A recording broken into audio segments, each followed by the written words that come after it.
जय जोहार संगवारी हो। मोर नाम प्रीति चौहान है और सीजी सिंगर तो आप मन तो जानते चाहे ना। तो आज हमन सीजी एल्बम करे बर आए हैं। देखा था कितना प्यारा लोकेशन है सरसों के बारी में और हमारे गाना के नाम भी है सरसों की बारी।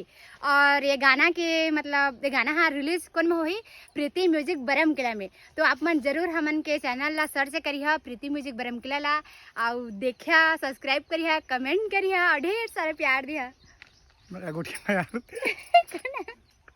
कनगा एक बार करो गुठार को कटन जी जोड़ो ना नहीं कटा नाम नाम जय जोहार संगवारी हो।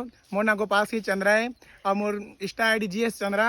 महूल देखे हुए कभू कभार कहूँ भोरा में देख दारी है तो लाइक सब्सक्राइब फॉलो सब कर दारी है। कहे कि मैं कर पहली बार कर एक चैनल में आए हैं एक यूट्यूब चैनल में एक मैं गाना बनाते का संग मतलब मैं एक्टर हूँ। गाना के सिंगर कौन है? गाना के सिंगर कौन है? ये गाना के सिंगर मैं हूँ और एमा लड़का के वही से प्रेम पटेल है।